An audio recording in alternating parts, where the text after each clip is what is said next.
the World Without People. Hello, everyone, and welcome to another episode of The World Without People.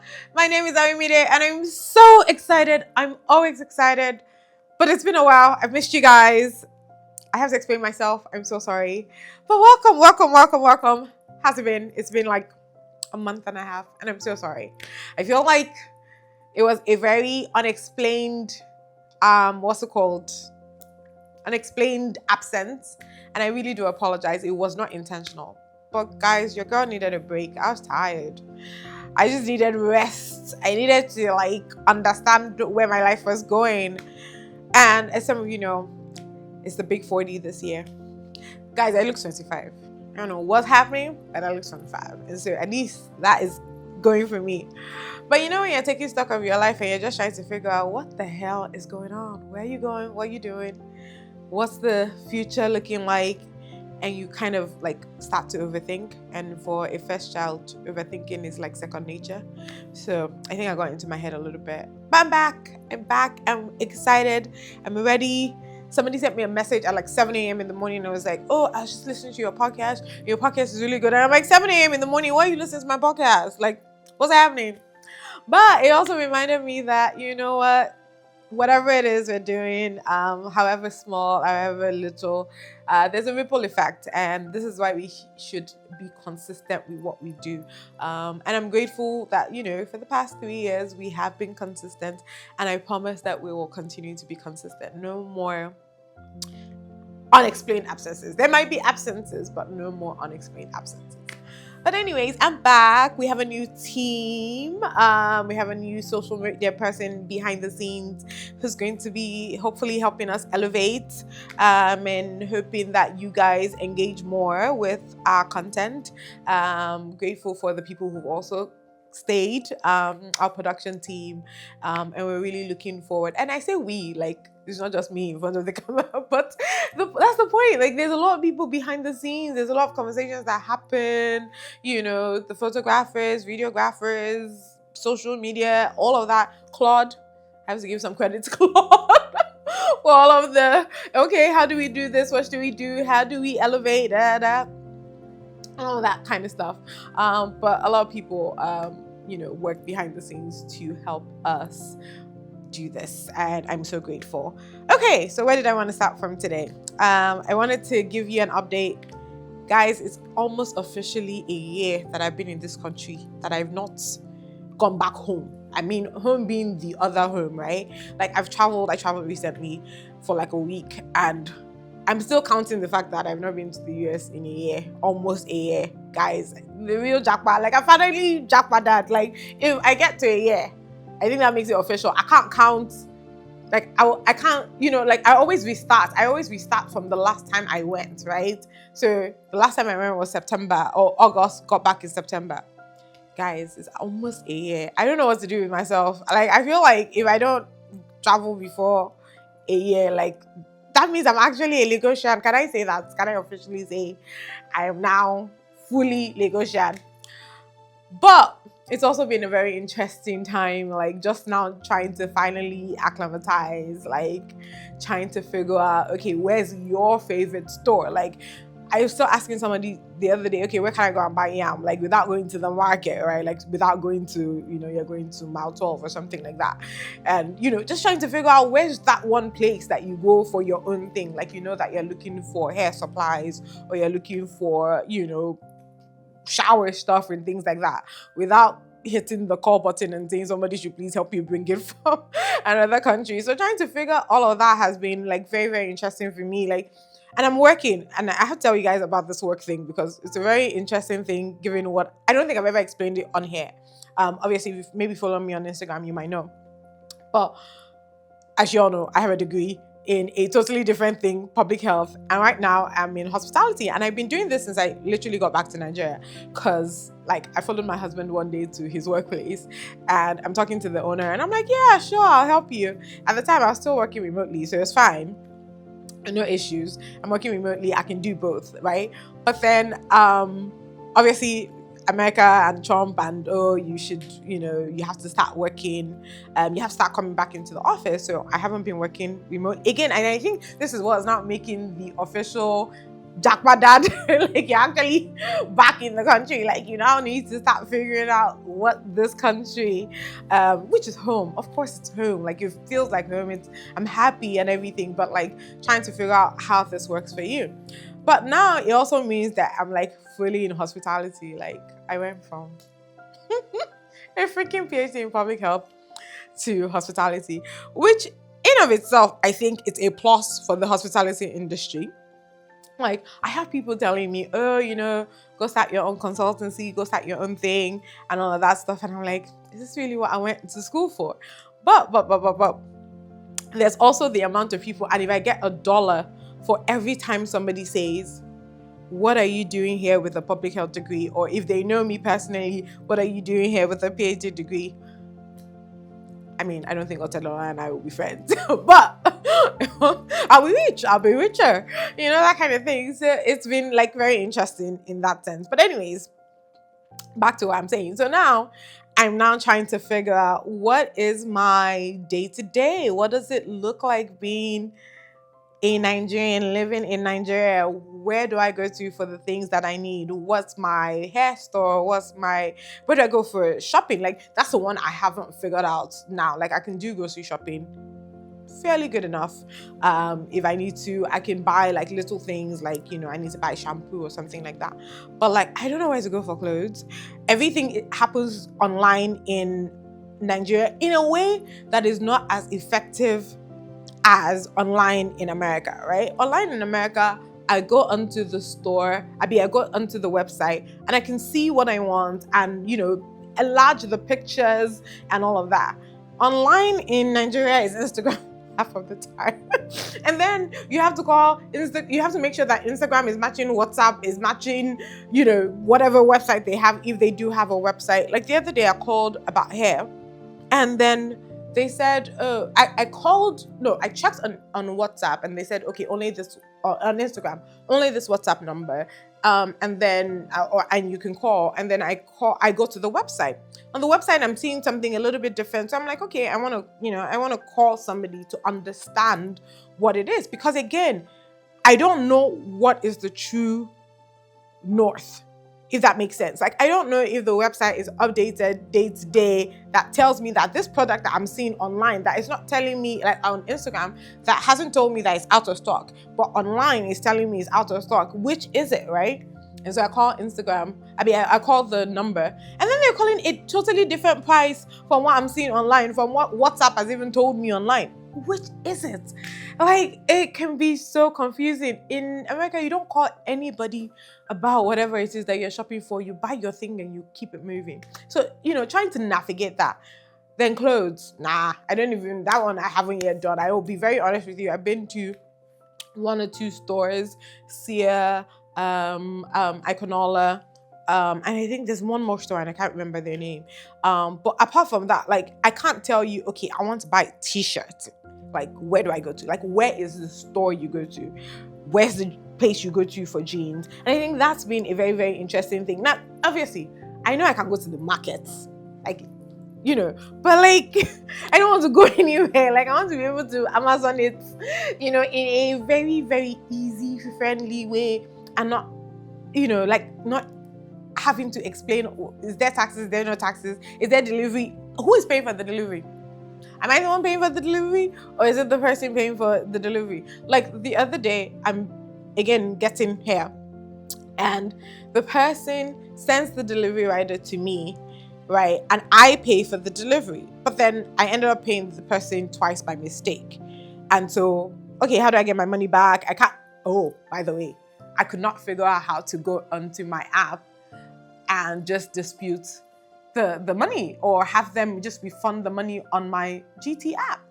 So I'm over there like, what the hell is, like, I'm clueless, right? Anyways, it turns out that they refund the money to the person who sent it to me. And then I could just, take the money back from what I needed to pay her. But it's not easy. But it is fun. It also makes you think. And then, when people say there are problems in Nigeria, I always think these are the problems we need to solve. Like, there's an industry there in all of these things that I just described now. There's something that somebody can build that can make this easy. right? There's an Amazon that somebody needs to build. I know there's, the many things, but how can you make it easier? How can you make it much more user-friendly for people like us who use technology only because we have to, not necessarily because AI and I are going to be best friends, that kind of thing. So what is that thing that you can do that can solve all of these problems? And I think that's what I love the most about being in Nigeria so far. The complicatedness of it. Number 2, it's been raining. They say it's raining cats and dogs. It's raining cats and dogs. And I love it so much. I already love the rain. I'm one of those people who I sleep better when it rains. I like when I can use it as an excuse not to go anywhere, of course. But I just love the sound of rain. Obviously, it's raining in a lot of places around the world, and you're hearing about floods and you're hearing about this. And I just keep thinking to myself, we don't have a natural disaster in Nigeria. Like, God loves us so much that for the most part, we're not, even this rain, consistent every day, is not considered a natural disaster.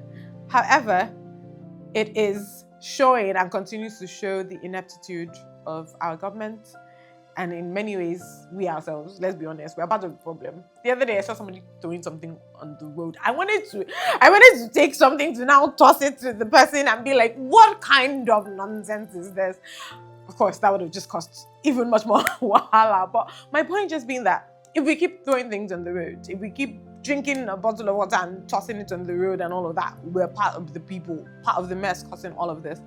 But how do we build coastal road that's supposed to make life easier for us, but then makes life hard for all people on the neighboring streets or whatever you would call them, because of the amount of water that is now then building up, because somehow you're building a road.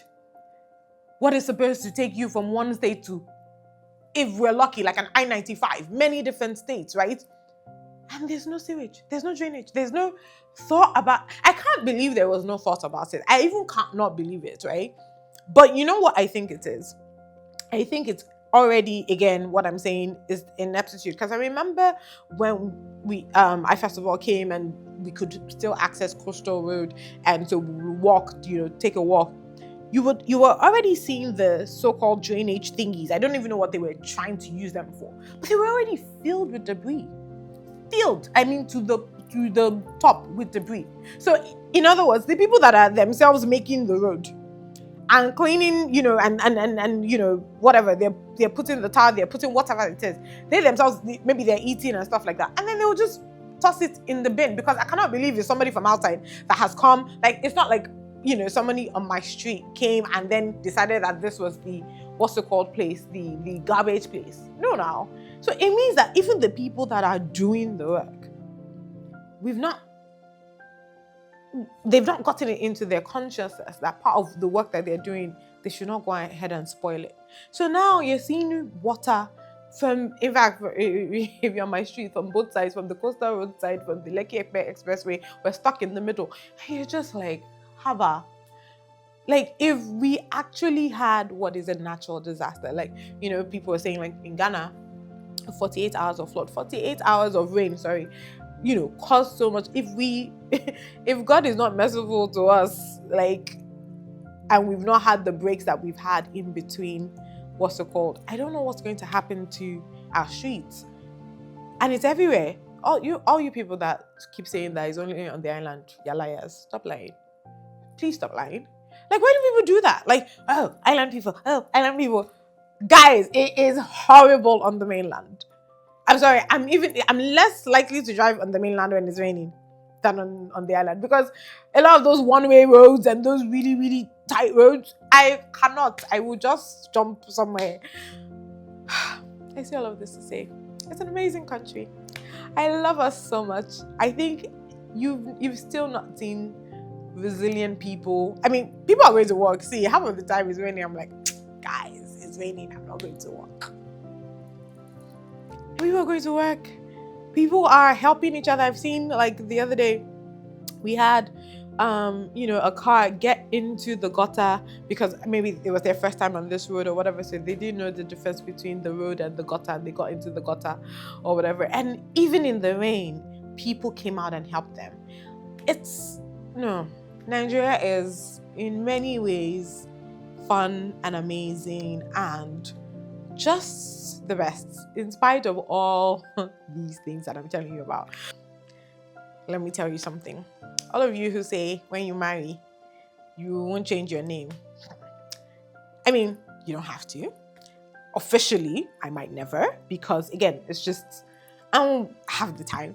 Plus, you know how, again, you have this degree and your name is attached to the degree, and having to change all your works before that. I don't got time for that. But guys, you see that Roberts name? I use it everywhere. Hi, my name is Ayomide Roberts. Hi, my name is Ayomide Roberts. Because first of all, people, you need to understand the amount of social currency that goes with a name. I think people need to start to tap into that. And I'm not saying that from a selfish reason. I promise you, I am not one of those people who wants to be known. I mean, I was talking to Tomisi is our new social media guy, and I was telling him how I don't do, regular, I don't do solo episodes. And he's like, no, you have to do. I'm like, what am I saying that everybody else is not saying? But my point just being that, guys, that name, hi, my name is Ayomide Roberts. Oh, which Roberts? And then you're related to, I'm this, I'm that. Guys, let me tell you, I've been spending at least once a week, I have one of Demilade's cousins, Demilade will be my husband if you're new to the podcast. One of Demilade's cousins came into the store, into the restaurant, and then goes, we haven't met, but I'm Demilade's cousins. And then he came with his daughters. We have been having the wildest times. We meet every week now and have a whole conversation. It's just so amazing. Just because I just said hi, or because he knows my husband, or because of the name. There's been so much more connection and network. It's also helped me to sit in one place. Quite literally, I sit at the cafe every day when I'm at work, and I'm meeting so many people, and all I have to say is, hi, my name is Ayomide Roberts. I don't just say Ayomide, I'm very, very conscious about that. I say, hi, my name is Ayomide Roberts. See, guys, if I'm going to be rich in this life, is that Ayomide Roberts. I'm telling you. And I say that I know I'm being funny or whatever, and it's not necessarily even about your name. Obviously, there's something to be said for the personality as well, who you are as a person. But I often tell the people at work, I'm like, you don't understand the currency that you have with who you are, being who you are, and being true to who you are. But also, just even in addition, being kind and being nice. I feel like some of the things that they're complaining about at work, and how they maybe even a guest addresses them and things like that. I go meet that same guest, and all I do is add a smile, right? Or I greet with my name. Even that initial greeting, people don't even understand how important it is to just be able to say, hello, hi, my name is, and then say your full name. And don't even, if I leave you with one advice today, don't just say your first name. Say your first and your last name.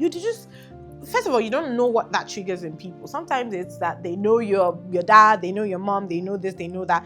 They're curious enough to say, oh, what does that even mean, right?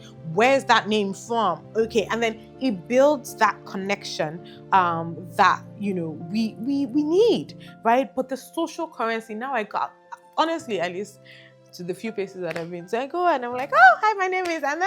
And then, they let you in, or it's just, even the warmth sometimes it's enough to just get an extra smile, or, I don't know, an extra cookie or something.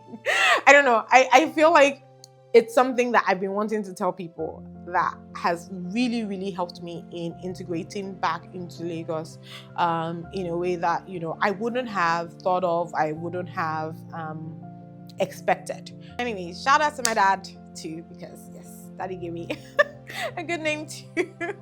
And at least a few people know him in this Nigeria. But it's, again, I say that it's not even about that. It doesn't matter if your parents are known or you're not known.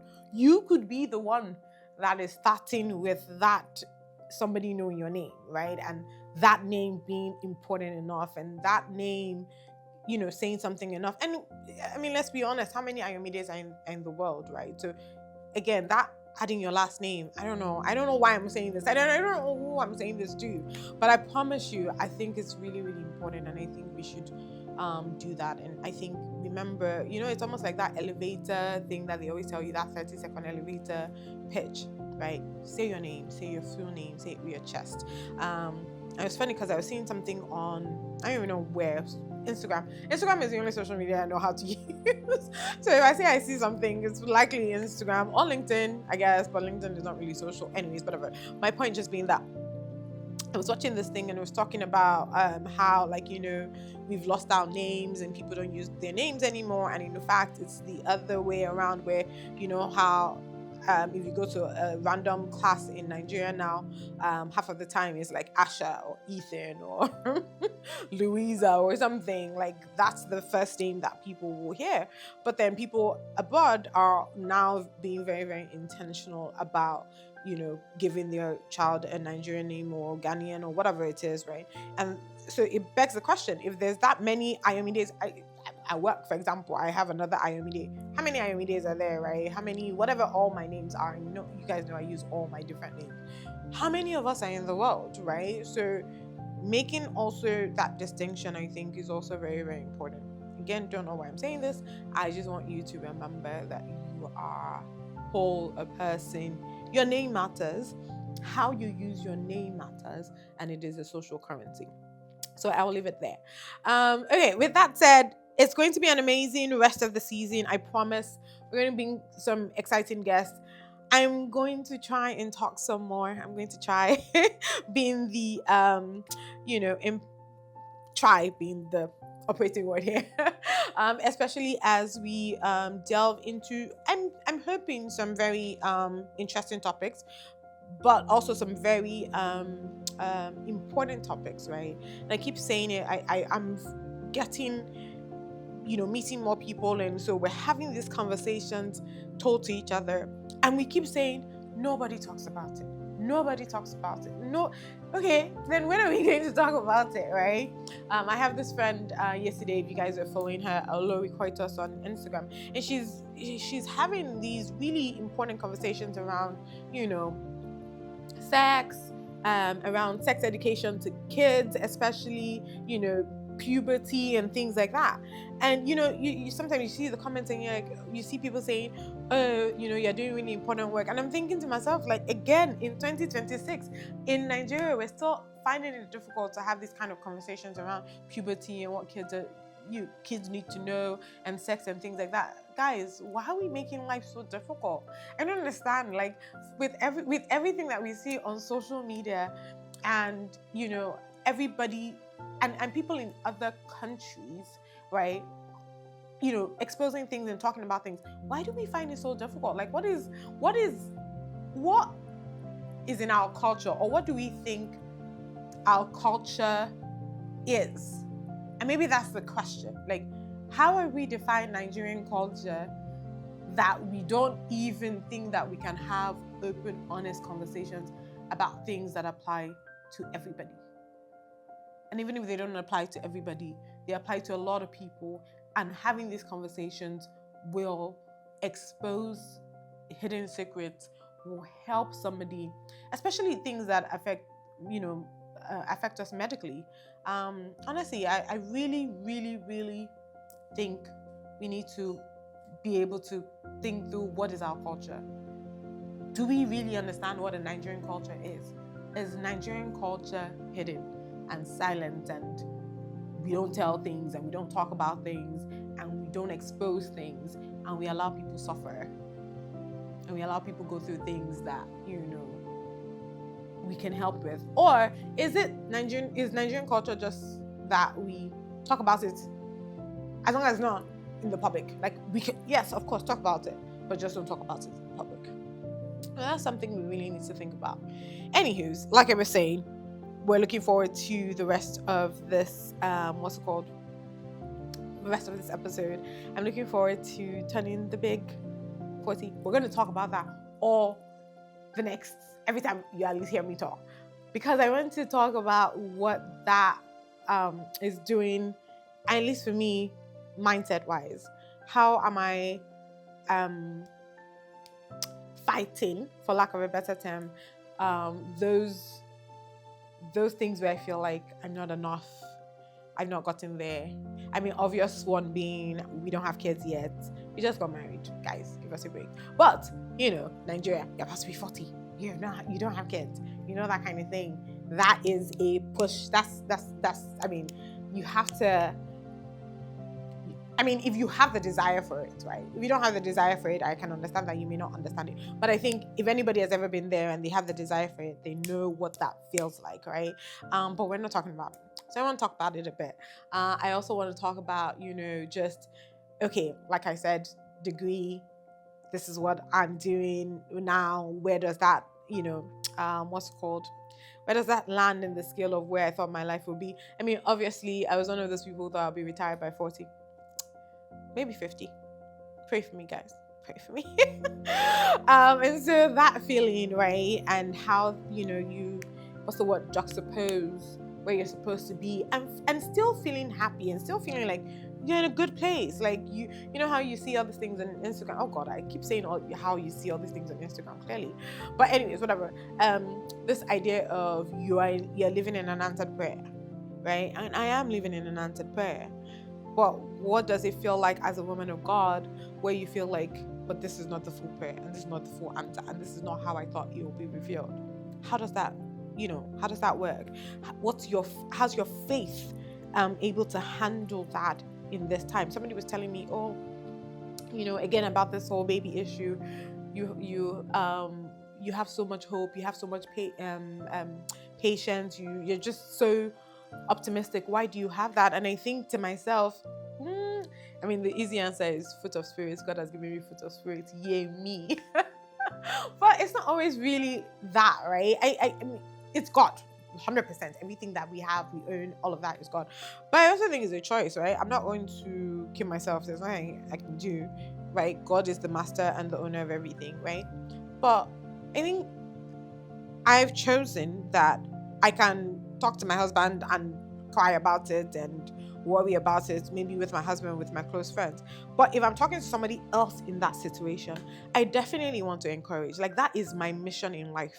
I need to encourage you. I need to, make you hopeful. I need to remind you that the Bible tells us to, hope against all hope. And it reminds us that we should encourage one another in the Lord. So if I cannot do the simple thing that my Bible tells me to do, there's no point coming to you in the same situation to now come and be lamenting. I just feel like I don't know, read Lamentations.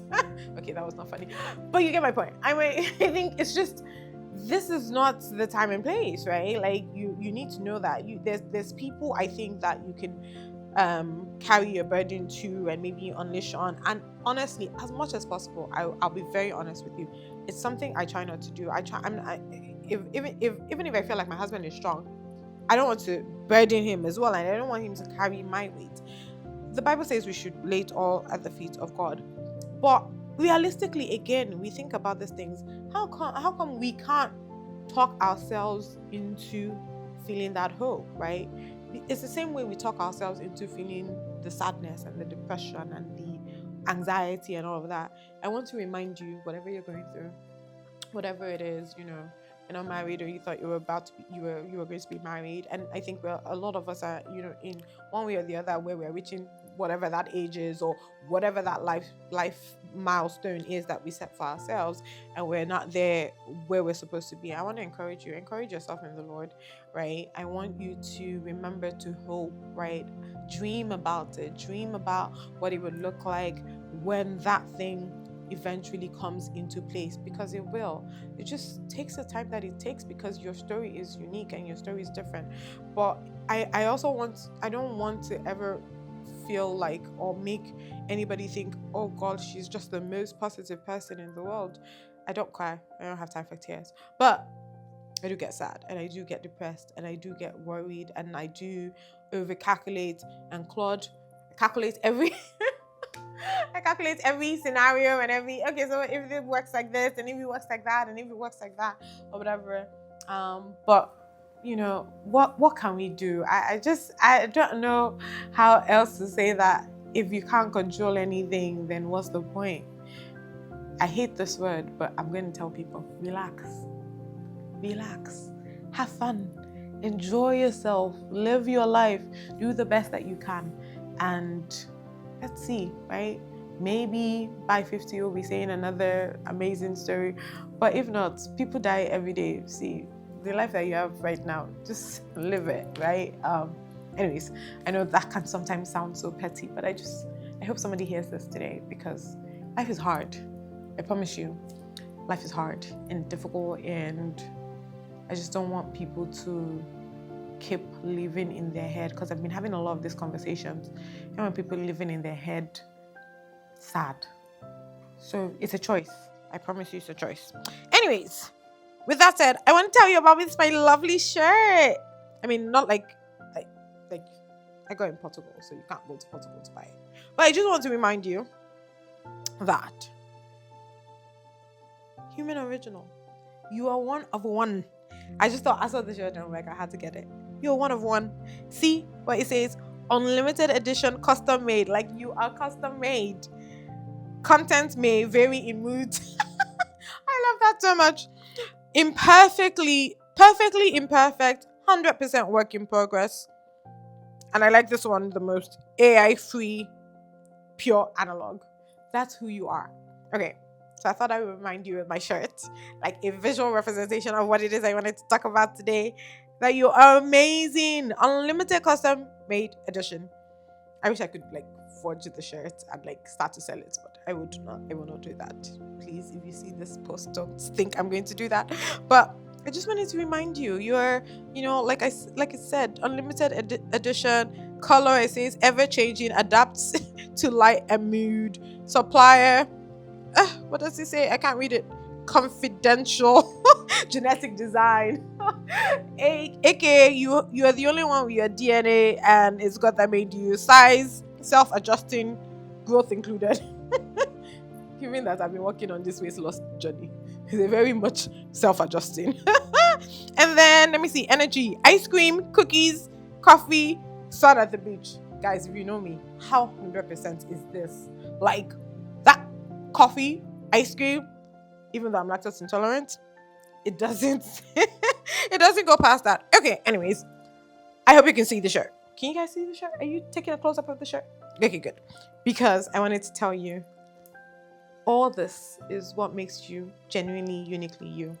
And I hope you're encouraged by my little rant and talk today. Yeah, see you soon. 2 weeks. We'll keep the schedule, guys. We'll keep the schedule. But I hope you guys come back and are excited. All the good things, like, subscribe, share, please. Tell a friend about this. And I'm always looking for guests. So if you're in Nigeria, Lagos, particularly, or you're just visiting and you want to come have a conversation, please let me know. And yeah, peace out. Until the next time. Thank you, guys. Come to the world without beeping.